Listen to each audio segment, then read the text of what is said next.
हम सबके सामने आई है। रीट लेवल 2 भर्ती रद्द। तो देखो, इस पे हम पहले भी चर्चा कर चुके हैं। हम आपको बता दें, सबसे पहले तो मुझे लगता है सरकार का ये फैसला नीतिगत फैसला इसलिए रहा कि साहब कुछ आंकड़े ऐसे आ रहे हैं, आपने देखा होगा कि साहब 140 प्लस मार्क्स वालों की संख्या कई हजारों में है, 135 से ऊपर तो लाखों बच्चे हैं। अगर आप सोचिए, मान लो ये इस बात में सच्चाई होती तो आपके 135 प्लस नंबर होते, 140 प्लस होते तो भी श्योरिटी नहीं थी, इसलिए सरकार को ये फैसला करना पड़ा।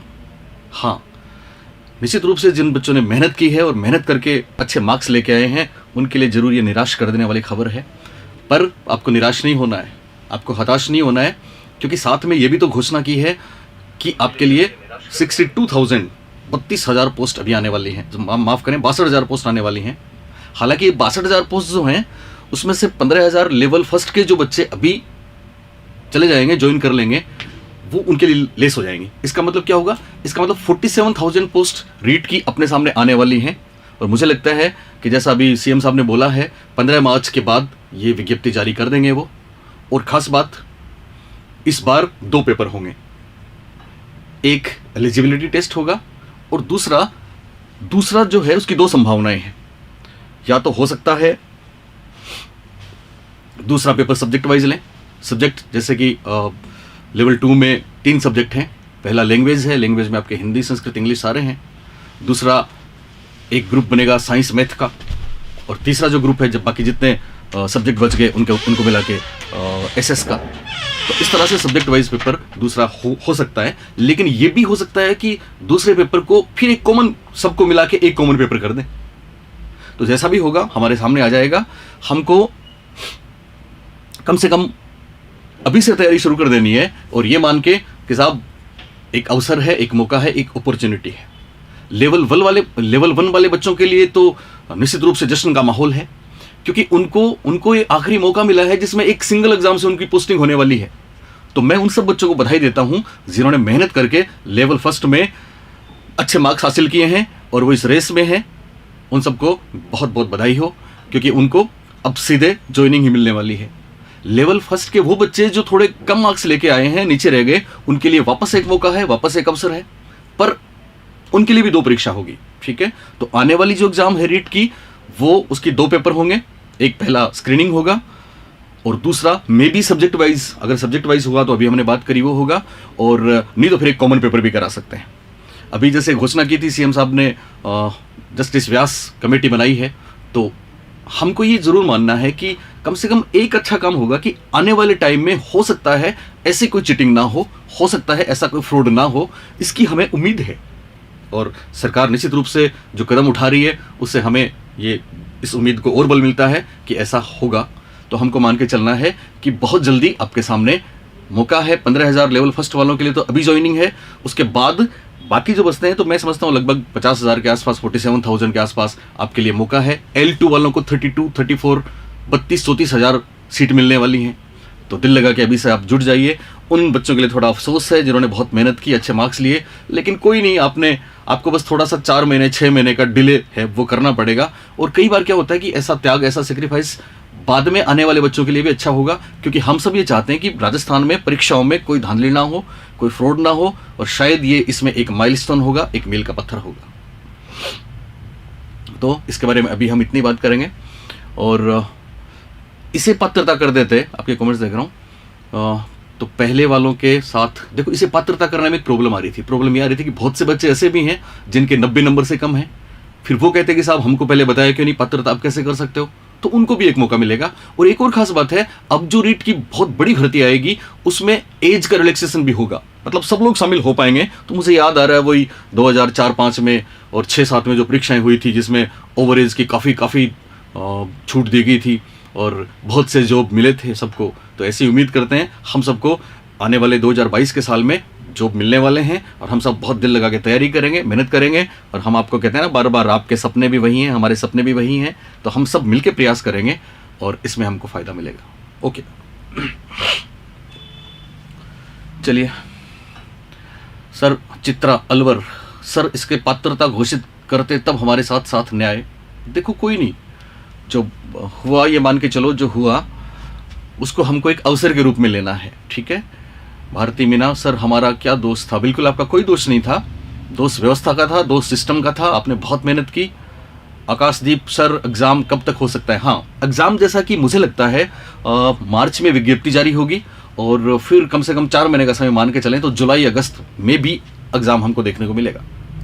राय साहब सर लेवल 2 का कोर्स फ्री कर दो आप। तो सुन लें, आपने जो बात बोली है ना, मैं मेरे चैनल पे भी आपको मैं बता रहा हूँ, मेरा channel psychology Ashok Pareek YouTube पे और अभी सुमनलता मैम का चैनल, इन दोनों पे मैं अभी आपको स्केड्यूल बताऊंगा मेरा, उसमें मेरी क्लासेज और लक्की मैम की क्लासेज जाएंगी और वो एब्सोल्यूट फ्री होंगी, एब्सोल्यूट फ्री। तो आप उसका जरूर फायदा उठाएं, जरूर लाभ उठाएं। नरेश पारिक, हरेंद्र सिंह, भारती मीना, अमित गुजर, जो हो गया अच्छा अच्छे के लिए होता है। बिल्कुल नरेश, जो होता है वो अच्छे के लिए होता है, ये हमको मान के चलना है। चित्रा अलवर, बिल्कुल सर अब कोशिश करेंगे अच्छी रैंक क्लास के, बिल्कुल अच्छी रैंक लाएंगे और बहुत अच्छी रैंक लाएंगे, मेहनत करनी है हम सबको। आकाशदीप शरण, थैंक यू।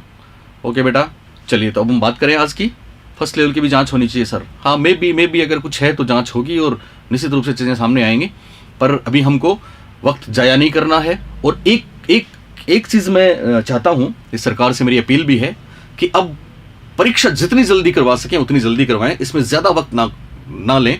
तो इतना वक्त तो 4-5 महीने का वक्त तो लिया जा सकता है, पर इससे ज़्यादा नहीं। और अगर सरकार इससे ज़्यादा डिले करती है तो हम सब फिर कोशिश करेंगे, फिर हम मुहिम चलाएंगे कि साहब जल्दी से जल्दी परीक्षा करवाएं ताकि बेरोजगार बच्चों को राहत मिले, न्याय मिले। एग्ज़ाम कब होगा हम बात कर चुके हैं अभी, मे भी मुझे लगता है जुलाई अगस्त में होगा। सर इस प्रेप नंबर, हाँ इस पे आ गए क्या? हाँ अभी इस पे आ गए हम।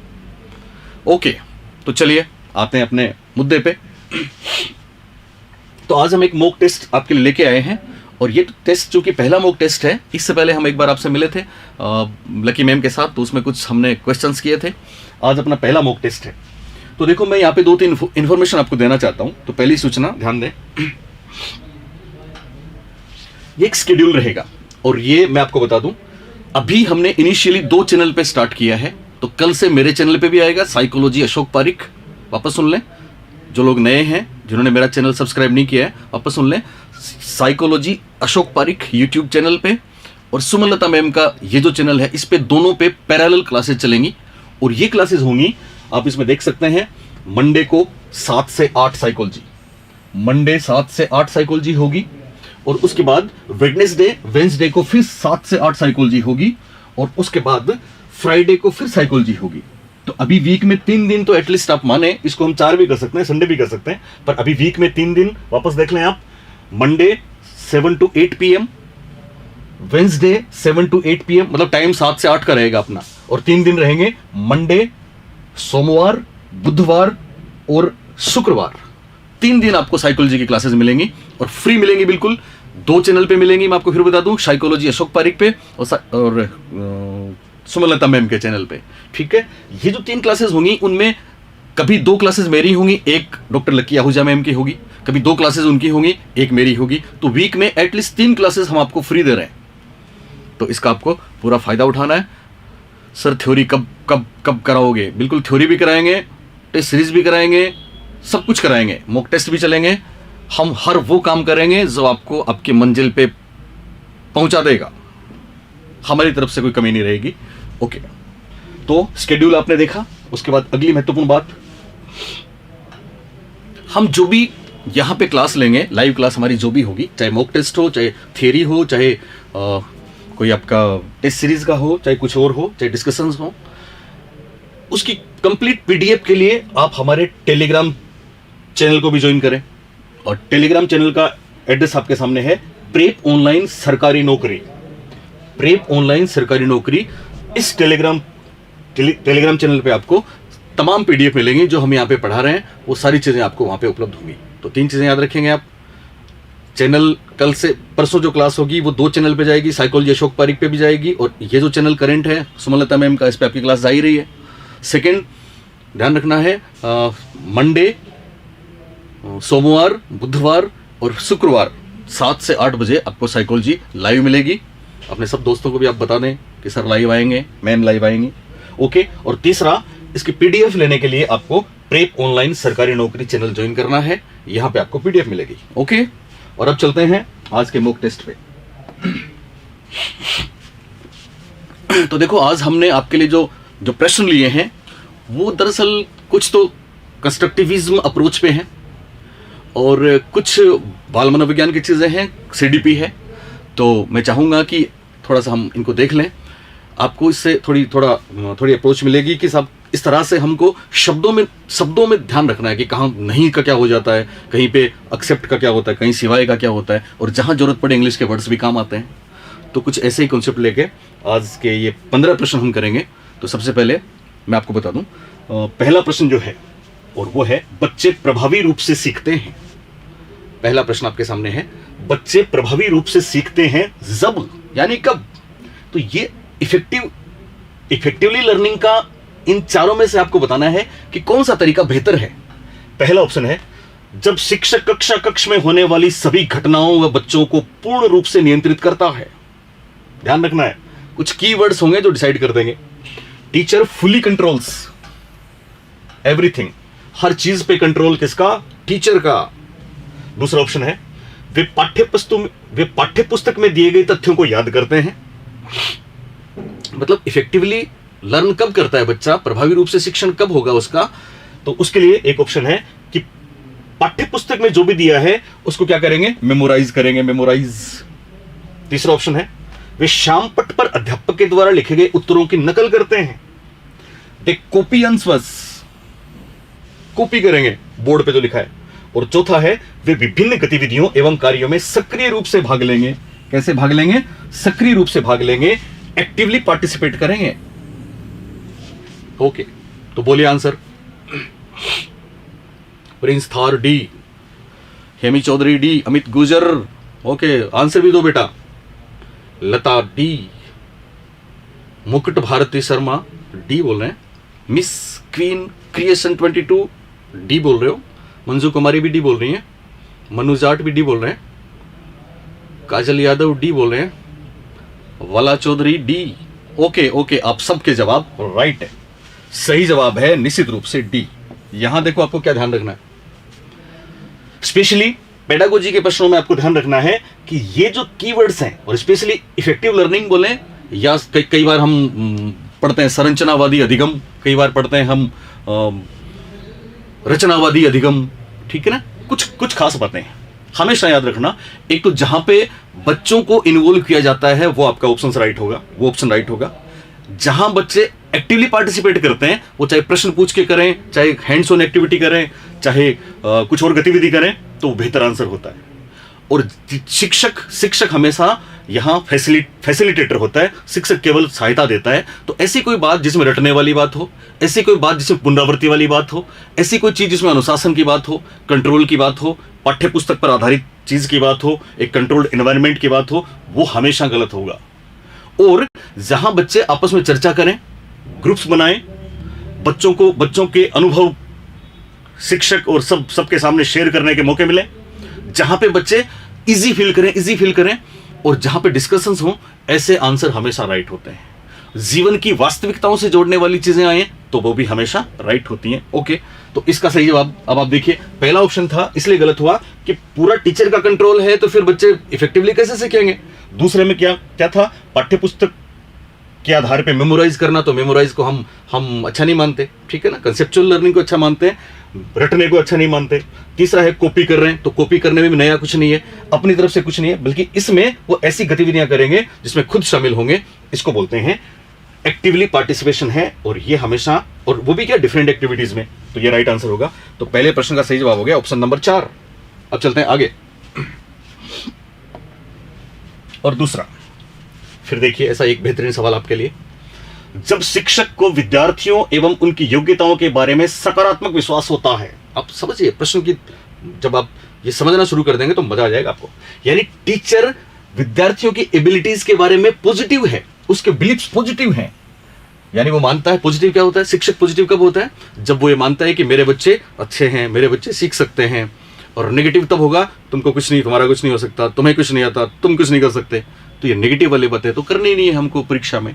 तो ध्यान रखना है, शिक्षक को पॉजिटिव बिलीफ्स है अपने बच्चों के बारे में, तो फिर इसका क्या असर होगा?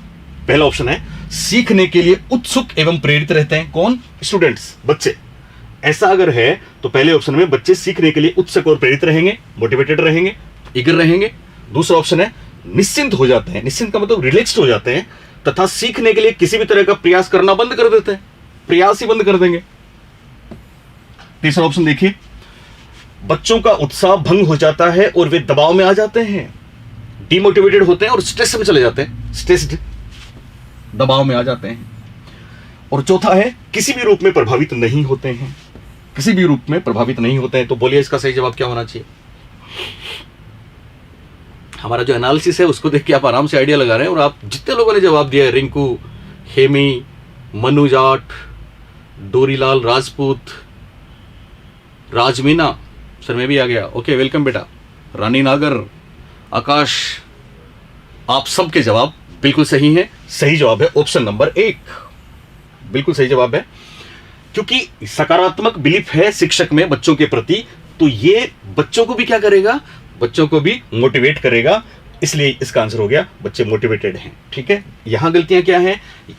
ये तीनों ऑप्शन आप देख सकते हैं एक जैसे ही लगभग, तो ये नहीं होगा। ये तब होता जब टीचर नेगेटिव बिलीफ लेता बच्चों के बारे में, यहां उसके पॉजिटिव बिलीव हैं, इसलिए सही जवाब है ऑप्शन नंबर 1। नेक्स्ट, अगला प्रश्न। ओके, और फिर वही कॉन्सेप्ट है, वही बात है। अगला प्रश्न देखें आप, बच्चों और उनके अधिगम, बच्चों और उनके अधिगम के संदर्भ में निम्नलिखित कथनों में से कौन सा सही है? ध्यान रखना है, सही है या सही नहीं है, यहां भी चूक होती है, चूक नहीं करनी। कौन सा सही है? पहला है सभी बच्चे सीखने के लिए स्वाभाविक रूप से प्रेरित होते हैं और सीखने में सक्षम है, केपेबल है। All children are naturally motivated to learn and are capable of learning. यानी पहला ऑप्शन बताता है सभी बच्चे स्वाभाविक रूप से प्रेरित होते हैं, बात तो अच्छी लगती है। आगे चलते हैं, देखते हैं आगे क्या है। दूसरा है बच्चों को सीखने के लिए अभिप्रेरणा तथा सीखने के लिए उनकी सक्षमता केवल अनुवांशिकता, केवल अनुवांशिकता, ध्यान रखेंगे, द्वारा पूर्व निर्धारित होती है। यानी children's motivation to learn and their capability to learn is predetermined, ये खास बात है, predetermined by heredity only. ध्यान रखना, हेरिडिटी ओनली, केवल अनुवांशिकता, वातावरण की बात नहीं कर रहे। तीसरा ऑप्शन है बच्चों की सामाजिक आर्थिक पृष्ठभूमि, सोशियो इकोनॉमिक बैकग्राउंड डिटरमाइन करता है उनकी प्रेरणा एवं अधिगम सक्षमता को निर्धारित व सीमित करती है। यानी बच्चों की सामाजिक आर्थिक पृष्ठभूमि उनकी प्रेरणा एवं अधिगम सक्षमता को निर्धारित व सीमित करती है। यहां बात की जा रही है एक तरीके से एनवायरनमेंट की। चौथा ऑप्शन देखिए, बच्चों को अधिगम हेतु प्रेरित करने के लिए उन्हें पुरस्कृत एवं दंडित करना होता है। बच्चों को पुरस्कृत एवं दंडित करना होता है, तभी वो अधिगम के लिए प्रेरित होते हैं। ये चौथे ऑप्शन का मतलब है, रिवार्ड और पनिशमेंट। तो ध्यान दो, पहले जवाब बोलिए, तीसरे का जवाब क्या है? सैनी सैनी 1, आकाशदीप शारण ए, मनुजाट 3, नहीं मनुजाट ए, थर्ड का ए बोल रहा है, ओके, ए, पूनम सारण ए, राकेश कुमार वीना सी, वाला चौधरी ए, डीके सेन बाड़मेर ए, मिस क्वीन भी ए बता रही हैं। एक जवाब सी आया है, ओके, तो ध्यान दो बेटा, सही जवाब होगा 1 नंबर। ए बोल सकते हैं, 1 नंबर बोल सकते हैं। अभी हम बात कर रहे थे ना कि साहब बच्चे स्वाभाविक रूप से प्रेरित होते हैं, सीखने में सक्षम होते हैं। ऐसा मिले तो आंख बंद करके राइट कर देना, क्योंकि यहां गलती क्या हुई, यहां केवल अनुवांशिकता की बात की गई और यहां किसी न किसी रूप में एनवायरनमेंट की, परिवेश की बात की जा रही है। और नेक्स्ट वन जो है, यहां ध्यान दें, क्या पनिशमेंट ठीक होता है? तो हम सब बोलते हैं साहब पनिशमेंट नहीं देना चाहिए। क्या पुरस्कार? तो याद रखना हमेशा पनिशमेंट और रिवार्ड दोनों बाह्य हैं, इसलिए दोनों ही नकारात्मक हैं। तो हमेशा याद रखना पनिशमेंट और पुरस्कार दोनों ही बेहतर नहीं है। आरंभिक स्टार्टिंग में पुरस्कार बेहतर हो सकता है, पर बाद में पुरस्कार बेहतर नहीं होता, क्योंकि ये बाह्य है और बाह्य है नेगेटिव। अंदर से अनुभव, अंदर से खुशी, अंदर से रुचि, अंदर से संतुष्टि, अंदर से उत्सुकता, ऐसी चीजें परीक्षा में है तो उनको हम राइट कर देंगे। ओके, तो इसमें सही जवाब हो गया ऑप्शन नंबर 1। नेक्स्ट, चौथा प्रश्न। ध्यान से पढ़िए। निम्नलिखित में से कौन सा अधिगम के सार्थक सरलीकरण के रूप में परिणीत नहीं होता है? कौन सा अधिगम के सार्थक सरलीकरण के रूप में परिणीत नहीं होता है? Which of the following does not result in meaningful facilitation of learning? Options देखिए। पहला ऑप्शन है, पहले आप इस बात को समझे ऊपर वाली को क्या मतलब है। कौन सा अधिगम के सार्थक सरलीकरण के रूप में परिणीत, और खास बात नहीं होता है। इसका मतलब इसमें 3 बातें तो अच्छी होंगी और एक बात खराब होगी। देखिए ऑप्शंस। पहला है, पहले से विद्यमान ज्ञान से नए ज्ञान को जोड़ना, यानी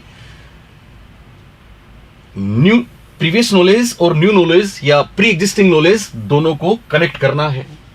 तो ये बात समझ सकते हैं आप, अच्छी है कि खराब है। दूसरी बात, दोहराने एवं स्मरण करने को बढ़ावा देना है। Promoting repetition and recall. Repetition and recall, repetition keyword है, याद रह जाएगा आपको। रिकॉल, जो भी आपने याद किया है उसको वापस बता दो। तीसरा है उदाहरणों एवं गैर उदाहरणों का प्रयोग करना। Use of examples and non examples. क्या होते हैं नॉन एग्जाम्पल्स? चौथा ऑप्शन है, एक समस्या पर अनेक तरीकों से विचार करने के लिए प्रोत्साहित करना। Encouraging multiple ways to looking at a problem. Multiple ways, बहुत से तरीके, अनेक तरीके। ओके, बोलिए सही जवाब क्या है? हमको बताना है कौन सा मीनिंगफुल फैसिलिटेशन के लिए खराब है, नहीं है। तो आप सबके जवाब, ज्योति वैष्णव सी, कशिश अग्रवाल बी, पूजा शर्मा सीकर बी, सुमित जाट बी, काजल यादव बी, आकाश बी दिया है, एम सैनी ए दे रहे हैं पहला, मुकेश कुमार सी, रविंद्र गुजर डी, इस प्रश्न में मजा आएगा फिर, M S Saini B, Vijendra Bassi D. क्या बात है। ओम प्रकाश उज्ज्वल 2, विकेश सिंह सी दे रहे हैं। ओके ओके, अब देखिए आप सही जवाब क्या है। हम बात कर रहे थे कौन सा सार्थक सरलीकरण के रूप में परिणीत नहीं होता, इसका मतलब कौन सी एक बात खराब है। तो देखो पहला ऑप्शन था, प्रीवियस नॉलेज को न्यू नॉलेज से कनेक्ट करेंगे, पुराने ज्ञान को नए ज्ञान से जोड़ेंगे। तो ये तो बहुत बड़ी बात है। ये तो डेविड आसुबेल से लेके पता नहीं कितने लोगों ने बोला है, ब्रूनर ने बोला है, पियाजे ने बोला है, वाइगोत्स्की ने बोला है। तो ये अच्छी बात है। इसका मतलब ये नहीं होगा। दूसरा देखो, दोहराने एवं स्मरण करने, हम आपको बता चुके हैं जहां भी दोहराना स्मरण करना, इसका मतलब ये रटने वाली बात हो गई, और रटने वाली बात खराब होती है। थर्ड ऑप्शन देखिए, उदाहरण एवं गैर उदाहरण, एग्जाम्पल्स तो देने ही है। एग्जाम्पल से चीजों को समझते हैं। एग्जाम्पल्स कैसे भी हो सकते हैं, आपके पर्यायवाची हो सकते हैं। ध्यान दें, गैर उदाहरण क्या होते हैं? गैर उदाहरण में कई बार हम चीजों को कॉन्सेप्ट क्लियर करने के लिए उनसे जस्ट ऑपोजिट बात बताते हैं, तो वो बात एकदम क्लियर हो जाती है। तो एग्जाम्पल्स और non examples both are important, दोनों ही महत्वपूर्ण है कॉन्सेप्ट को क्लियर करने के लिए। तो अच्छी बात है। और एक समस्या पर मल्टीपल वेज, ये तो निश्चित रूप से बहुत अच्छी बात है। तो तीनों अच्छी बात है, केवल नंबर 2 है वो खराब है, इसलिए इसका आंसर 2 हो गया। कुछ लोगों ने गलत किया था इस बार। चलिए नेक्स्ट, अगला प्रश्न।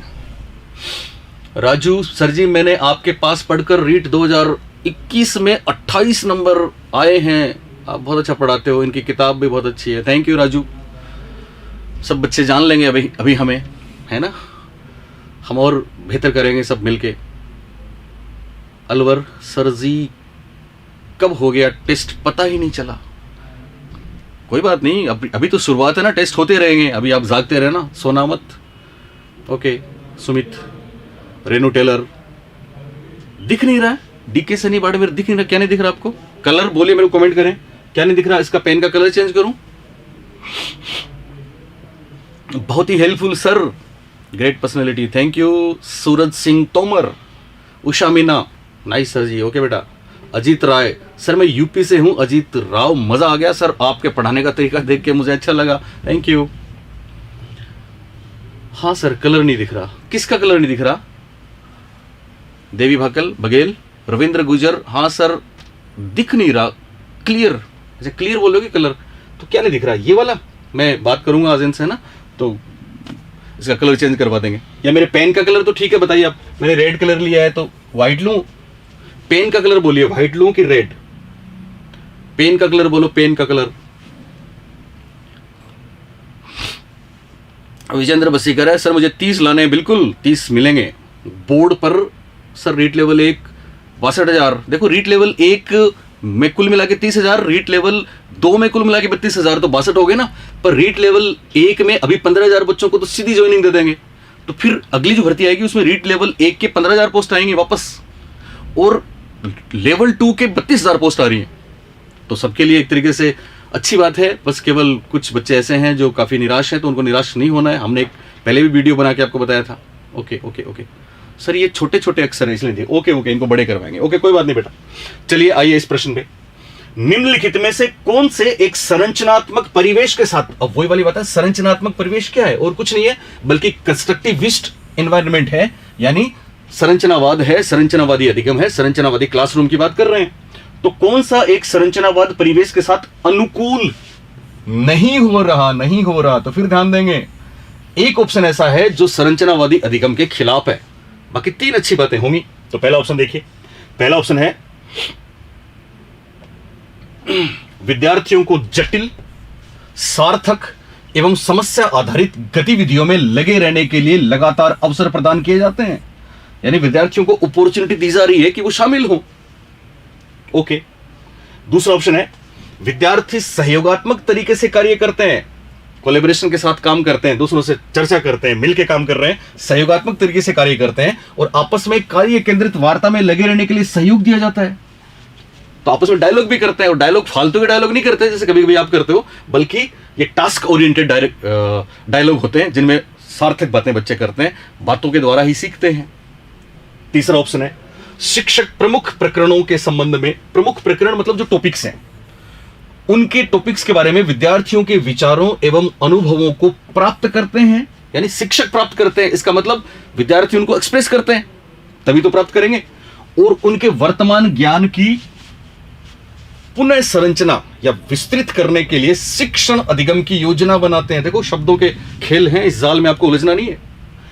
यानी शिक्षक बच्चों के अनुभव लेते हैं, इसका मतलब बच्चे एक्सप्रेस करते हैं, और केवल उन अनुभवों को प्राप्त नहीं करते बल्कि अगली जो स्ट्रेटेजी उनकी होती है ना, अगला जो पढ़ाने का तरीका होता है, अगली जो उनकी शिक्षण व्यूह रचना होती है, अगली उनकी जो टीचिंग प्लान्स होती हैं, उसमें उन चीजों को शामिल करते हैं और इसी आधार पर योजना बनाते हैं।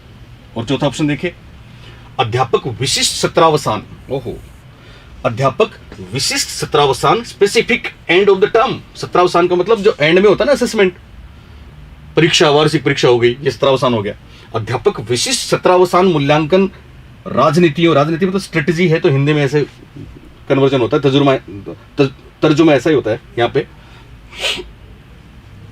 अध्यापक विशिष्ट सत्रावसान मूल्यांकन राजनीतियों या रणनीतियों होना चाहिए था, को लागू करते हैं तथा प्रक्रियाओं के बजाय है, प्रक्रियाओं के बजाय प्रदर्शन पर फीडबैक देते हैं। बहुत शानदार बात है, बहुत शानदार बात है, याद रखना इसको। फीडबैक कहां देते हैं? प्रोडक्ट्स पर देते हैं रादर देन प्रोसेस। ओके, तो चारों ऑप्शन आपको देखने हैं और बताना है सही जवाब। पांचवा प्रश्न है, डोरीलाल राजपूत ने डी बोला है, निशा भी डी बता रही है, रानी भी डी बता रही है, शंकरलाल जाट भी डी बता रहे हैं। बाकी लोग कहां गए? मंजू कुमारी डी बता रही हैं, ओम प्रकाश उज्जवल भी चौथा बता रहे हैं। सर प्लीज जूम कीजिए। जूम किसको करूं मैं? जूम नहीं होगा अभी, मेरे को पता ही नहीं है, मैं कल से उनको बुलवाता हूं। Okay, Jyoti Singh good evening sir. Good evening बेटा। Lalita Yadav D, Rajesh Bishnoi REET cut off बताएंगे हम। आकाशदीप सारण पांचवे में B B B B for boy. Okay, चलिए, विजेंद्र बस्सी डी, आशीष शर्मा पांचवे में डी, नमस्कार सर, ये कौन है? आप हैं योग boy RJ21 Ram Rakhjat. Okay Ram Rakhjat, welcome. चलिए, Islam Khan best sir CDP। मज़ा आएगा, इस्लाम साथ रहेंगे अपन। पूनम नमस्ते नमस्ते बेटा। Rajesh Bishnoi REET level 1 cut off दे देंगे, wait and watch. Sir ji REET में आपसे पढ़कर 29 नंबर आए। हाँ, मज़ा आ गया, थैंक यू, बहुत बहुत बधाई आपको। CP शर्मा, संगीता शर्मा सर से पता नहीं क्या बोल रही हैं आप, वापस आना। गुंजल नमस्ते सर जी, नमस्ते बेटा। पूजा नमस्ते। Hemi Chaudhary, Sharda Meena hello sir from Rajasthan. ओहो क्या बात है गुरुजी, आप बहुत अच्छा पढ़ाते हैं। इस्लाम खान, ठीक है बेटा, शुक्रिया, मेहरबानी, करम है उसका। ओके गुरुदेव, PPT कल बेटा, कल से कोई प्रॉब्लम आएगी, PPT साहब नहीं दिखा दे रही, मैं कर दूंगा। राम राम। झुंझुनू से कौन है? जांगिड हरकेश जांगिड। ओके हरकेश। प्रतिभा पारिक, दिखाई नहीं दे रहा सर। प्रतिभा जी बोलिए, क्या दिखाई नहीं दे रहा? कल आपकी प्रॉब्लम दूर कर देंगे हम। ओके मुस्कान अंसारी कोटा से, वेलकम। पवन प्रजापत हेलो, वेलकम बेटा। राजेश कुमार यादव, पेड कोर्स कब लॉन्च होगा? बहुत जल्दी। मंजू कुमारी, राम राम सर, अभी तो मौका आ गया सर। आप उत्कर्ष नहीं, अभी मैं आपको फिर बता दूं, उत्कर्ष में हमारी पुरानी क्लासेज हैं 4 साल पहले की, तो वो दे रहे होंगे शायद सर, तो आप उनको देखो, कोई बात नहीं। पर मैं तो ये कहता हूँ कि फिर लेटेस्ट यहाँ वाली चीज़ें देखें ना, क्योंकि उनमें बहुत सी चीज़ें अपडेट भी होती रहती हैं, कुछ चेंज भी होते रहते हैं। पूजा शर्मा सीकर, गुरुजी आप बहुत अच्छा पढ़ाते हैं, मैंने आपसे उत्कर्ष में पढ़ा था। ओके थैंक यू बेटा। कविता चौधरी, सर आपके पढ़ाने का तरीका बहुत शानदार है, मनोविज्ञान में 28 नंबर आए, थैंक यू। अभी तो पढ़ाई शुरू करेंगे हम। स्नेहा जाट ए, कविता चौधरी, सर आपके पढ़ाने का तरीका 28 number. Okay okay thank you, शुक्रिया सब लोगों को। अब आप इस पे आइए। प्रदीप शर्मा, राम राम। देखो, कौन से एक संरचनात्मक परिवेश के साथ अनुकूल नहीं हो सकता? इसका मतलब एक बात खराब है, एक ऑप्शन खराब है, बाकी सारे बेहतर है। पहला ऑप्शन देखिए, पहले ऑप्शन में कीवर्ड क्या था? गतिविधियों में लगे रहने के अवसर हैं। इसका मतलब बोलिए एक्टिवली पार्टिसिपेशन हो रहा है बच्चों का, बच्चे सक्रिय रूप से भाग लेते हैं। तो जहां परीक्षा में दिख जाए ना बच्चे सक्रिय रूप से भाग लेते हैं, वहां आंख बंद करके कर देना। तो ये पहली बात अच्छी बात है, राइट है। दूसरी बात, विद्यार्थी सहयोगात्मक तरीके से कार्य करते हैं। हमेशा ध्यान रखना, कंस्ट्रक्टिविज्म में क्या होगा? बच्चे आपस में डिस्कशन करेंगे, आपस में कोऑपरेट करेंगे, आपस में सहयोग करेंगे, वो सामाजिक होगा, व्यक्तिगत नहीं होगा, इसलिए ये अच्छी बात है। और कार्य केंद्रित डायलॉग में लगे रहते हैं, तो ये भी अच्छी बात है, फालतू के डायलॉग में नहीं लगे रहे, बात कर रहे हैं, इसका मतलब डिस्कशन हो रहा है। तीसरा देखो, शिक्षक प्रमुख प्रकरणों के संबंध में विद्यार्थियों के विचारों और अनुभवों को प्राप्त करते हैं। इसका मतलब मैंने भी आपको बताया, बच्चे एक्सप्रेस कर रहे हैं, तो बच्चे एक्टिव हैं, बच्चे सक्रिय हैं, अच्छी बात है। और साथ में ये तो और अच्छी बात होगी कि आगे की स्ट्रेटजी में शिक्षक उसको यूज करते हैं। ओके। और चौथा देखिए, अब तीसरी भी सही बात है, इसका मतलब चौथा क्या है? अध्यापक विशिष्ट सत्रावसान मूल्यांकन। याद रखना, हमेशा ऐसा कोई बिंदु आपको मिले, स्टैंडर्ड असेसमेंट या फिर एक प्रमापीकृत मूल्यांकन और ये सब क्या होते हैं? ये उस परीक्षा की बात करते हैं। तो हमेशा परीक्षा महत्वपूर्ण नहीं होती। कई बार आपने देखा है ना कि साहब लर्निंग इंपॉर्टेंट है या आपकी परफॉर्मेंस इंपॉर्टेंट है। तो हमेशा याद रखना, कितने नंबर आते हैं ये कोई मायने नहीं रखता, ये इसका कोई महत्व नहीं है। महत्व इसका है कि आप किस तरह से ज्ञान का निर्माण करते हैं, महत्व इस बात से है कि किस तरह से आप चीजों को सीखते हैं। इसका मतलब ये जो मूल्यांकन है अंत वाला, ये मूल्यांकन होता है प्रोडक्ट। ये मूल्यांकन क्या होता है? प्रोडक्ट। और पूरे साल जो कक्षा में गुल खिलाते हैं, कक्षा में पूरे साल जो करते हैं एक्टिविटीज होती हैं, वो होता है प्रोसेस। तो आप मुझे बताइए, प्रोसेस इंपॉर्टेंट हुआ कि प्रोडक्ट? प्रोसेस इंपॉर्टेंट हुआ, लेकिन इस ऑप्शन में किसको महत्वपूर्ण मान लिया? प्रोडक्ट को महत्वपूर्ण मान लिया रादर देन प्रोसेस। यानी प्रक्रिया के बजाय प्रदर्शन पर फीडबैक। यानी प्रदर्शन का मतलब हिंदी में आप नहीं समझोगे, पर यहां आराम से समझ लोगे। प्रोडक्ट को महत्वपूर्ण माना, प्रदर्शन का मतलब किसके कितने नंबर आए इसको इंपॉर्टेंट माना, किसने कैसे सीखा इसको इंपॉर्टेंट नहीं माना। तो ये गलत बात है और गलत बात ही हमको छांटनी है। इसलिए अपना आंसर हो गया ऑप्शन नंबर 4। ऑप्शन नंबर 4 क्या है? संरचनात्मक वातावरण या परिवेश के अनुकूल नहीं है, बाकी तीनों हैं। चलिए नेक्स्ट। ओके, अब वही वाली बात आ गई ना, बहुत आराम से आप इसका जवाब दे सकते हैं। मनु जाट, ओके, इसको पढ़िए, इसका जवाब दीजिए। सवाल है, प्रश्न है, एक शिक्षक को विद्यार्थियों को डैश निर्धारित करने के लिए प्रोत्साहित करना चाहिए बजाय डैश के। यानी यहां तो होगा जिसके लिए शिक्षक को बच्चों को मोटिवेट करना चाहिए, और यहां होगा जिसके लिए बच्चों को मोटिवेट करने की जरूरत नहीं है। इसका मतलब पहले वाले में महत्वपूर्ण बात आएगी। तो पहला ऑप्शन देखिए, अधिगम लक्ष्य, प्रदर्शन लक्ष्य। समझ रहे हैं आप वही बात, लर्निंग गोल्स या फिर परफॉर्मेंस गोल्स। दूसरे में प्रदर्शन लक्ष्य और अधिगम लक्ष्य। ये फेलियर एविडेंस लिख दिया उन्होंने, कोई बात नहीं। तीसरा है असफलता से बचने के लिए लक्ष्य, फेलियर अवॉइडेंस गोल्स, और अंक लाने के लिए लक्ष्य, मार्क सीकिंग गोल्स। चौथा है अंक लाने के लक्ष्य, मार्क सीकिंग गोल्स, और असफलता से बचने के लिए लक्ष्य, फेलियर अवॉइडेंस गोल्स। तो सीधा सा आप समझ लें, बोलिए इसका आंसर। ओम प्रकाश उज्जवल ए, 6 नंबर का प्रश्न है। गुड, आप ऐसा दिया करो जैसे ये दे रहे 6 में ए है ना, ताकि हमको समझ में आए। मुस्कान अंसारी भी ए बता रहे हैं, पिंकी ए बता रहे हैं, सब लोग बहुत क्रीम है आप तो, क्या बात है। निशा ए, ऑफलाइन सुनील जी के, नीलम भारद्वाज 6 में ए, मनीषा अग्रवाल ए, ऑफिशियल सुनील ए, सीपी शर्मा ए, इस्लाम खान ए, ललिता और काजल दोनों यादव, दोनों ए आंसर बता रही हैं। ओके ओके, चलिए राज खोलवर ए बता रहे हैं, हेमी ए बता रही हैं। ओके ओके ओके, लता जेठा, ओम डांगी, साधना, सुखदेव शर्मा, रेनू टेलर, प्रतिभा पारिक भी ये बता रही हैं, क्या बात है। चलिए, तो आप सबका जवाब बिल्कुल सही है, सही आंसर है पहला ए या एक। यानी हम हमेशा याद रखना, हम अधिगम के लक्ष्य या लर्निंग गोल्स, ये प्रोसेस है, कितना सीखा ये महत्वपूर्ण है, कितने नंबर लाए ये महत्वपूर्ण नहीं है। क्या ध्यान रखना है कि कितने मार्क्स अचीव किए, दैट्स नॉट इंपॉर्टेंट। इंपॉर्टेंट है कि आपने कितना सीखा। तो पहले में आ जाएगा अधिगम लक्ष्य और दूसरे में आ जाएगा प्रदर्शन लक्ष्य। एक शिक्षक को विद्यार्थियों को अधिगम लक्ष्य निर्धारित करने के लिए प्रोत्साहित करना चाहिए, न कि प्रदर्शन लक्ष्य। A teacher should encourage students to set learning goals rather than performance goals. Okay, तो मेरे ख्याल से सब लोगों ने सही जवाब दिया। 7वें प्रश्न पे चलते हैं साहब, क्वेश्चन नंबर 7। फिर कुछ बात भी करेंगे। 7वां प्रश्न देखें, निम्नलिखित रणनीतियों में से कौन सी बच्चों में अर्थ निर्माण को बढ़ावा देगी? Which of the following strategies would promote meaning making? यानी सारा का सारा वही काम हो रहा है, कंस्ट्रक्टिविज्म वाली बात हो रही है।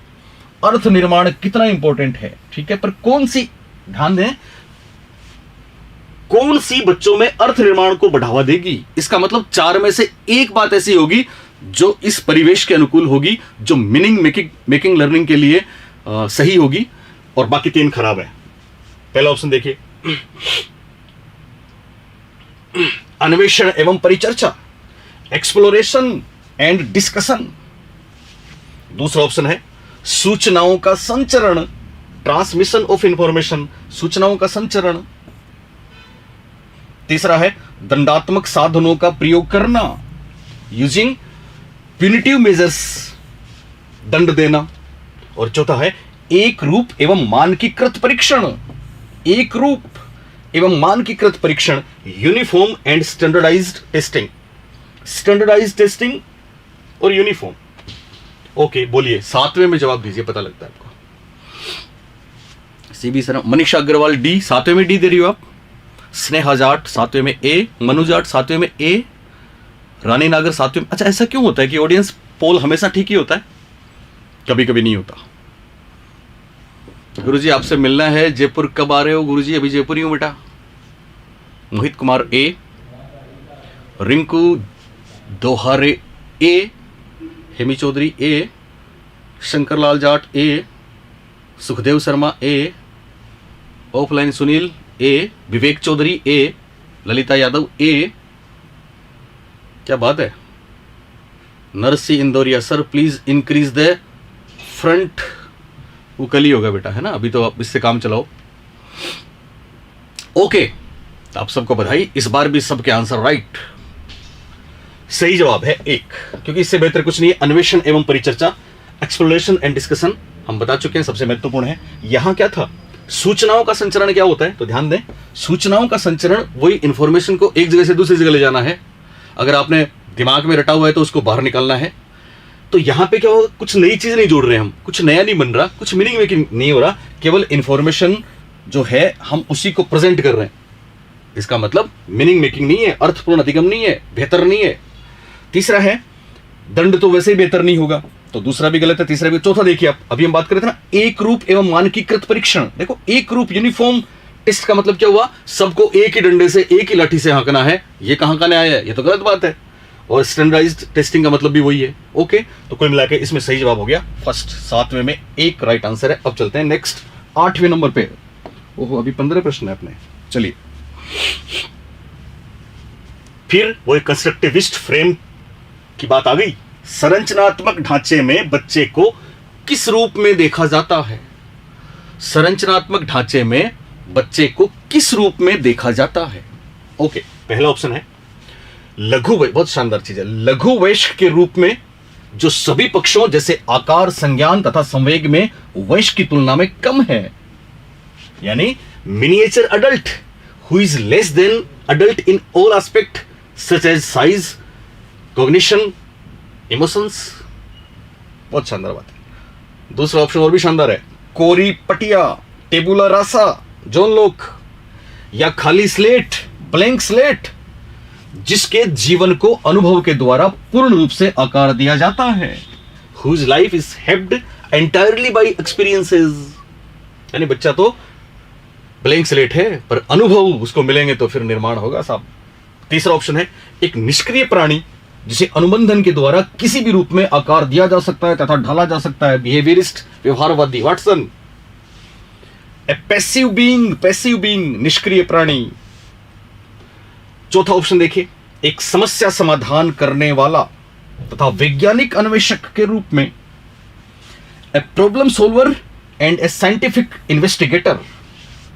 साइंटिफिक इन्वेस्टिगेटर, चार ऑप्शन आपके साथ में सामने हैं। और पूछा क्या गया है, संरचनात्मक ढांचे में बच्चे को किस रूप में देखा जाता है? इसका मतलब ओके, इस बार मजा आएगा। चलिए आंसर दीजिए मेरे को 8वें नंबर के प्रश्न का, और मैं इस बार सबके नाम भी बोल रहा हूं। मंजू कुमारी कहती हैं 8वें में बी राइट है, अतुल डी को बता रहे हैं, राज प्रजापत डी बता रहे हैं, विवेक सिंह बी बता रहे हैं, बी फॉर बॉय, मुस्कान अंसारी आप भी बी बता रहे हो, सुनील कुमार सर जी फर्स्ट लेवल की रीट बताऊंगा बेटा बाद में, और ये बी बता रहे हैं रेनू टेलर, और इतने कॉन्फिडेंस के साथ बी बता रही है, B for boy. Pradeep Sharma D बता रहे हो, अंजलि शर्मा डी बता रहे हो, मनु जाट भी बी बता रहे हैं, क्या बात है, अभी बी वाले ज्यादा आ रहे हैं। फास्ट मैथ ट्रिक्स बी बता रहे हैं, ललिता यादव भी बी बता रही हैं, विजेंद्र बस्सी बी बता रहे हैं, अंजलि शर्मा डी बता रही हैं, हेमी चौधरी डी बता रही हैं, विवेक चौधरी डी बता रहे हैं, रानी नागर डी फॉर डॉग बता रही हैं, Sanju Devi D for dog, Manju D बता रही हैं, रेनू टेलर तो बहुत कॉन्फिडेंस के साथ बी बता रही हैं साहब, रिंकू दोहारे डी बता रहे हैं, हिमांशु रावल क्लासेस आप भी बता रहे हो, नहीं डी बता रहे हो हिमांशु। विनी बी बता रही हैं, बता रही हैं कि बता रहे हैं पता नहीं, विनी बी बता रहे हैं। Okay, Laxman Solanki psychology D बहुत कॉन्फिडेंस के साथ बता रहे हैं, हिमांशु रावल डी बता रहे हैं, सैनी 8वें में दूसरा बता रहे हैं, सुनील मेहरडा आप भी बी बता रहे हो, और सुखदेव शर्मा आप डी बता रहे हो। अभी 2 लास्ट और लूंगा मैं। मंजू कुमारी 8वें में बी फॉर बॉय बता रही हैं, लक्ष्मण सोलंकी कॉन्फिडेंस के साथ डी बता रहे हैं, और फाइनली इधर आइए बोर्ड पे। ओके, तो देखो संरचनात्मक ढांचे में बच्चे को किस रूप में देखा जाता है, यानी कंस्ट्रक्टिव फ्रेम में चाइल्ड को किस तरह से व्यू किया जाता है। इसका मतलब अच्छी बात 1 है, खराब बात 3 है। विक्रम चनेजा बी बता रहे हो आप, रिंकू धाकड़ भी बी बता रही हैं, देखो आप संजू देवी डी बता रही हैं, मोहित कुमार डी बता रहे हैं, miss queen D for dog बता रहे हैं। ओके, अभी ध्यान दें, पहला ऑप्शन देखिए, हमको देखना है कौन सी एक ठीक बात है, बाकी 3 खराब बात है। पहला ऑप्शन देखिए, लघु वयस्क के रूप में जो सभी पक्षों में वयस्क की तुलना में कम है। याद रखना, जीन पियाजे साहब, कंस्ट्रक्टिविस्ट अप्रोच में 3 लोग बहुत महत्वपूर्ण हैं, जीन पियाजे, लेव वाइगोत्स्की और जेरोम एस ब्रूनर। तीनों की बात बताएंगे हम आपको, करेंगे। जीन पियाजे ने पता है क्या बोला था? जीन पियाजे ने बोला था कि बच्चा मिनी एडल्ट नहीं है। मिनी एडल्ट का मतलब समझते हो?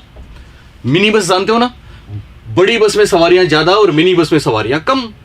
तो जीन पियाजे से पहले यह समझा जाता था कि बड़े तो ज्यादा मात्रा में चिंतन करते हैं और छोटे कम मात्रा में चिंतन करते हैं, इसलिए छोटे बच्चे मिनी एडल्ट हैं। वो हर चीज में बड़ों से कम है, चाहे आकार हो चाहे संज्ञान। आकार में तो हो सकते हैं, आकार है चाहे संज्ञान है चाहे संवेग है, इमोशंस है चाहे कॉग्निशन है चाहे साइज है, सब में बड़ों से बच्चे क्या होते हैं? कम होते हैं, कम होते हैं, कम होते हैं। चिंतन की मात्रा कम होती है। यह बात जीन पियाजे ने पहली बार बताई कि गलत है। आपने देखा ना कितनी बार परीक्षा में प्रश्न है कि छोटे बच्चों में भी चिंतन बड़ों की तुलना में कम नहीं होता, मात्रा कम नहीं होती। हालांकि चिंतन का प्रकार अलग है, चिंतन का स्टाइल अलग है, क्योंकि वो हर चीज को जिंदा मानते हैं। चांद सितारे सूरज से बातें करते हैं, खिलौनों से बातें करते हैं, उनका नजरिया अलग होता है।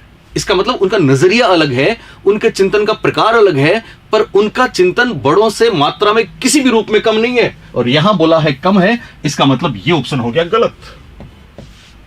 दूसरा ऑप्शन देखिए, कोरी पटिया, खाली स्लेट, टेबुला रासा। पता है ना जॉन लोक क्या बोला इन लोगों ने, जॉन लोक ने और इन सब ने? लगभग व्यवहारवादी बात कहते हैं। क्या कहते हैं कि साहब बच्चा जब आता है दुनिया में, या छोटा बच्चा, उसके पास कुछ नहीं होता, वो तो कोरी स्लेट है, वो तो कोरा कागज है। आपने सुना होगा ना, बच्चा मोम की वो तख्ती है जिसपे हम जो चाहें वो आकृति उकेर दें। बच्चा वो कोरा कागज है जिसपे हम जो चाहें वो लिख दें। और वाटसन का स्टेटमेंट तो आप सब जानते ही हो कि हम किसी को कुछ भी बना सकते हैं। इसका मतलब ये अवधारणा चल रही थी टेबुला रासा वाली, जिसमें बच्चे को खाली स्लेट माना गया था, कोरा कागज माना गया था। और मैं आपको बता दूं, जीन पियाजे साहब के आने से पहले तक यही था कि साहब बच्चे को ज्ञान कहां से मिलेगा, फिर ज्ञान कौन देगा? तो ज्ञान उसको देगा शिक्षक, ज्ञान उसको देंगे किताबें, ज्ञान देगा उसको स्कूल। जीन पियाजे ने कहा नहीं, ऐसा कुछ नहीं है। बच्चे के पास जाने कितना अनुभव है, जाने कितना प्रीवियस नॉलेज है, और ज्ञान का अस्तित्व बाहर है ही नहीं। निर्मितवाद तो ये कहता है, कंस्ट्रक्टिविज्म अप्रोच तो ये बोलती है कि ज्ञान बालक के अंदर है, ज्ञान व्यक्ति के अंदर है, और ज्ञान का निर्माण वही करता है। शिक्षक तो केवल फैसिलिटी देता है, शिक्षक तो केवल सहारा देता है, शिक्षक तो केवल सरली करता है। सारे संसाधन, स्कूल, किताबें, समाज, हम सब तो बच्चे को फैसिलिटेट करते हैं, उसको सहारा देते हैं। वास्तव में ज्ञान का निर्माण तो बच्चा खुद करता है। कौन करता है? खुद करता है, स्वयं करता है। यह महत्वपूर्ण बात संरचनावाद की खास बात है। हालांकि वाइगोत्स्की ने इसमें यह जोड़ लिया कि दूसरों के सहयोग से करता है, इंटरेक्शन से करता है। लेकिन यहां देखो, बच्चा ब्लैंक स्लेट कभी नहीं होता। बच्चे को ब्लैंक स्लेट मानने की भूल व्यवहारवादियों ने की थी और जॉन लोक ने की थी। यह अवधारणा जीन पियाजे जैसे लोगों ने खंडित कर दी कि साहब खाली प्लेट नहीं है, उसके पास बहुत कुछ है। ओके। तीसरा, एक निष्क्रिय प्राणी। तो निष्क्रिय प्राणी तो हम वैसे नहीं कर सकते, यह भी गलत हो गया। तीसरा। चौथा देखो, एक समस्या समाधान करने वाला, यानी बच्चा चाइल्ड लिटिल साइंटिस्ट है, वो हर समस्या का समाधान करता है, इसलिए उसको हम साइंटिफिक इन्वेस्टिगेटर भी कह सकते हैं और प्रॉब्लम सोल्वर भी कह सकते हैं। तो लिहाजा फोर्थ इज राइट, चौथा ऑप्शन सही है। तो जिन लोगों ने डी किया उनको हमारी बधाई, और जिन लोगों ने बी किया उनको हमारी क्लासेस कभी नहीं छोड़नी है, ये ध्यान रखना। गरिमा पुरोहित, क्या बोल रही हैं आप? सर हम तो हार गए अब जिंदगी से। क्या बात कर रही हो? हमने बोला ना, एक हार, दो हार, तीन हार, जिंदगी खत्म नहीं होती। लोग तो 48 बार हारे हैं और 49वीं बार सीधे प्रेसिडेंट बने। ये तो बहुत छोटी सी बात है। और ये तो तब है जब आपके सामने जिन लोगों ने अभी जो रीट की सेकंड लेवल की रीट हुई है, उसमें उनका सिलेक्शन था। 150 में से 138 अंक प्राप्त किए थे अशोक कुमार, आपने जो भी है। तो ध्यान दें, आपके सामने तो 4 महीने का गैप ही तो है, और आप सोचिए इसके लिए 4 महीने बाद आपको फिर मौका मिलेगा, और इस बार आप टॉप करना। और ओरिजिनली इस बार आप जो टॉप करोगे वही टॉप होगा, क्योंकि इस बार जिन्होंने टॉप किया उन पे तो डाउट है कि साहब पता नहीं उन्होंने कैसे किया। इसलिए ऐसी डाउट वाली परीक्षा में आपका सिलेक्शन भी होता तो लोग आप पे भी उंगलियां उठाते कि जाने आप कैसे सिलेक्ट हुए हो। हालांकि आप वो नहीं हो, आपने बहुत मेहनत की है, लेकिन फिर भी उंगली तो उठती ना। एक बात। दूसरी बात मैं आपको बताऊं कि ये जो हुआ है, इसमें कहीं ना कहीं आप सब इस बात को तो मानते हैं ना कि साहब जिन लोगों ने फ्रॉड सिलेक्शन लेने वाले थे वो तो बाहर हो गए ना। तो हमारे नौनिहाल देश के स्कूलों में पढ़ने वाले, आप सोचिए, अच्छे टीचर से तो पढ़ेंगे। संटी मीना, मेरा गलत हो गया, कोई बात नहीं, अभी गलत होगा ना तो फिर परीक्षा में गलत नहीं होगा। कल मॉर्निंग में मिलोगे ना सर, देखते हैं नेहा चौहान सर मेरे 139 हैं, वेरी गुड, बधाई हो आपको। अगर लेवल फर्स्ट में है तो वैसे बधाई है, लेवल 2 में है तो फिर आने वाली परीक्षा में ये 139 और भी आगे बढ़ेंगे तो मजा आएगा। मनु जाट, राज प्रजापत, पवई पन्ना, सुखदेव शर्मा, ओके सर मेरा सही, ओके ओके ओके ओके। तो ध्यान दें, इसमें जिन लोगों ने 4th वन सही किया है वाकई अच्छी बात है, मजा आया हमको, क्योंकि ये तीनों बातें गलत है। चलिए 9th वन, सवाल नंबर 9, और इस बार आप देखिए, निम्नलिखित में कौन सा शिक्षक की भूमिका का सबसे अच्छा वर्णन करता है। अभी है ना, समय का थोड़ा सा ध्यान रखना पड़ेगा, बहुत कम समय बचा है। शिक्षक की भूमिका का सबसे अच्छा वर्णन करता है, तो देखिए पहला ऑप्शन है, कक्षा में शिक्षक की सबसे महत्वपूर्ण भूमिका अनुशासन को बनाए रखना है। तो हमेशा याद रखना, ऐसी जो बंदिशें होती है ना, अनुशासन है, पाठ्य पुस्तक है, शिक्षक जैसे टेबुला रासा में क्या क्या था पता है, अधिनायक वाली विधियां चल गई थी साहब, है ना, कि शिक्षक ही सब कुछ है, शिक्षक ही करता है, ऐसा कुछ नहीं है। हमको ध्यान रखना है, बच्चा सब कुछ है, बच्चा ही ज्ञान का निर्माण करता है, बच्चा एक्टिव होता है, बच्चे का पार्टिसिपेशन जरूरी है। तो वो ऑप्शंस गलत होते हैं, अनुशासन बनाए रखना गलत है। एक शिक्षक को निर्धारित, फिर पाठ्य पुस्तक आ गई साहब, पाठ्य पुस्तक से बाहर नहीं जाना। कि आपको पता ना, एनसीएफ 2005 पढ़ा है ना आपने, पढ़ाएंगे हम आपको, एनसीएफ 2005 में क्या कहा गया पता है आपको, कि विद्यालय का माहौल पाठ्यचर्या का हिस्सा होना चाहिए। और मैं आपको एक चीज बताता हूं, एनसीएफ 2005 के चेयरपर्सन प्रोफेसर यशपाल ने एक स्टेटमेंट बोला था, मेरे बच्चे इस बात को जानते हैं, क्या बोला था, मैं भी मेरे स्कूल में था, हमारे सबके पास वो आदेश आया था, मानव संसाधन विकास मंत्रालय उस जमाने में, वहां से आदेश आया था, अभी शिक्षा मंत्रालय बन गया। तो वहां से क्या आदेश आया था, वहां से आदेश आया था कि साहब सब बच्चों को बैठाओ, सब टीचर्स बैठे और संस्था प्रधान सब बच्चों को एक आदेश सुनाए, सरकारी आदेश है। तो पता है क्या आदेश था उसमें ये कहा गया था कि बच्चों आज के बाद ध्यान रखना, बच्चों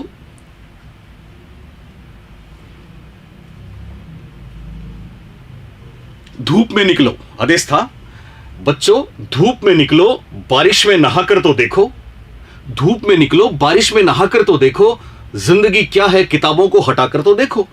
इसका मतलब जिंदगी के वास्तविक अनुभव जो हैं वो ज्यादा महत्वपूर्ण होते हैं, कभी भी अनुशासन और ये निर्धारित वातावरण, निर्धारित पाठ्यपुस्तक इंपॉर्टेंट नहीं होता, ये ध्यान रखना हमेशा परीक्षा में।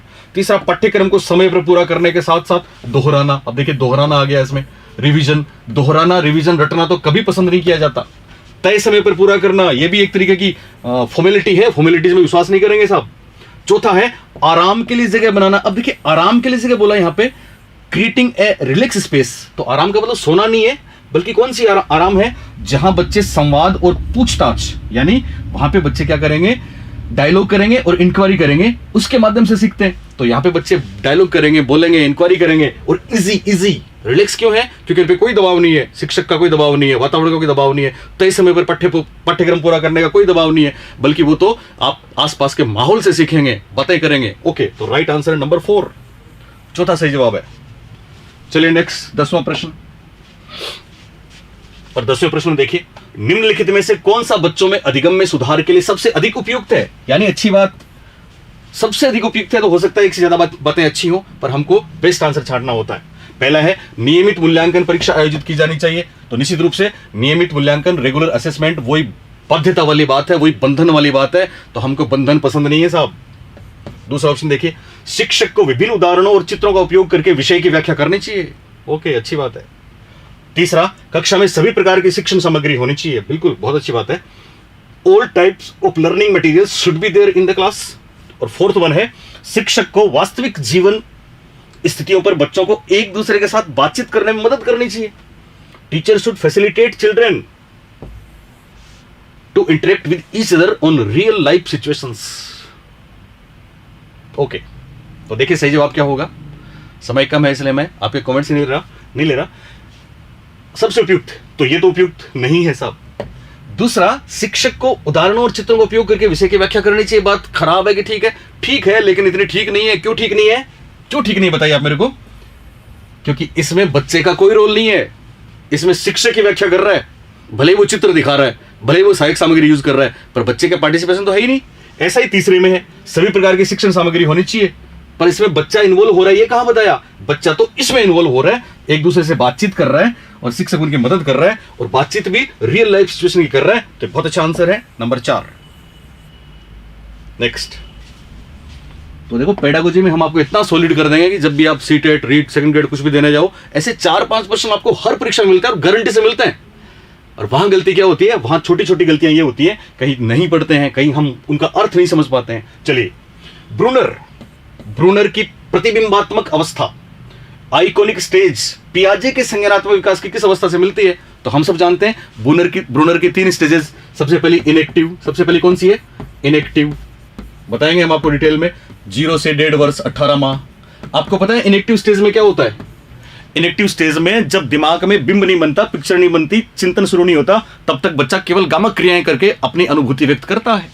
उसके बाद 2 नंबर पे जब बिंब बनना शुरू होता है, इसको बोलते हैं आइकॉनिक। और ये आइकॉनिक वाली स्टेज शुरू होती है आपके 1.5 वर्ष से 18 माह से शुरू होती है और 7 वर्ष तक होती है, 6 वर्ष 7 वर्ष। और फिर यहां पे क्या हुआ? यहां पे इसको प्रतिमापरक अवस्था भी बोलते हैं, इसको आइकॉनिक स्टेज भी बोलते हैं, इसको प्रतिबिंबात्मक अवस्था भी बोलते हैं, क्योंकि यहां बिंब बनता है, मानसिक इमेज के द्वारा, मेंटल इमेज के द्वारा वो दुनिया को समझता है, ज्ञान का निर्माण करता है। और फाइनली तीसरी जो स्टेज है जेरोम ब्रूनर की, वो है सिंबॉलिक स्टेज। वो कौन सी है? सिंबॉलिक, जिसको हम प्रतीकात्मक अवस्था बोलते हैं। ये 7 वर्ष के बाद आएगी। और इसमें क्या होता है? इसमें भाषा आ जाती है, भाषा। इसको संकेतात्मक भी इसीलिए बोलते हैं, प्रतीकात्मक भी इसीलिए बोलते हैं। तो ध्यान रखना, इसमें ना तो इमेज बनता है ना भाषा है, दूसरे में इमेज बनता है और तीसरे में भाषा के द्वारा अपनी अनुभूतियों को व्यक्त करता है, ज्ञान का निर्माण होता है। तो यहां पे क्या पूछा है? बीच वाली आइकॉनिक। आइकॉनिक पियाजे की किससे मिलती है? तो सही जवाब हो जाएगा प्री ऑपरेशनल, पूर्व संक्रियात्मक अवस्था, राइट आंसर। तो जिन लोगों ने बी आंसर दिया है, थैंक यू, बधाई। नेक्स्ट, बहुत अच्छे प्रश्न है, पर हम टाइम मैनेजमेंट ऐसा हुआ। चलिए 12 नंबर का प्रश्न देखिए, कौन व्यक्तित्व के शील गुण, ट्रेट्स अप्रोच की बात कर रहे हैं? तो ट्रेट्स अप्रोच की बात कर रहे हैं तो बोलिए कौन नहीं है? नहीं है फ्राइड, आलपोर्ट, केटल, आइजेंक। तो साहब आलपोर्ट तो जनक है इसके, फ्राइड साहब इसका सही जवाब है। फ्राइड ने ट्रेट्स की बात नहीं करी, शील गुणों की बात नहीं करी, बल्कि कुछ और बातें करी है।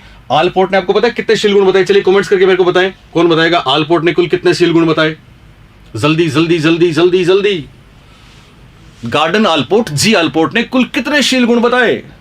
जवाब है इन्होंने 17,953 शील गुण बताए, करीब करीब 18,000 जितने डिक्शनरी में शब्द थे, दो डिक्शनरी मिला के इन्होंने ये वर्ड्स दे दिए। इनके चेले थे केटल। केटल इसको कम करते करते 4,000 पे ले आए, फिर 200 पे ले आए, फिर 35 पे ले आए और फाइनली 16 पे ले आए। तो इन्होंने 16 पीएफ प्रश्नावली बनाई थी, 16 पीएफ। आइजेंक ने 32 पीएफ बनाई थी, 32 पीएफ प्रश्नावली बनाई थी। और वो 3 विमाएं भी, अंतर्मुक्ता, बहिर्मुक्ता, याद है आपको? वो 3 विमाएं भी हैं। इनकी कुछ बातें करेंगे हम, इनको डिटेल में, बहुत मजा आएगा आपको।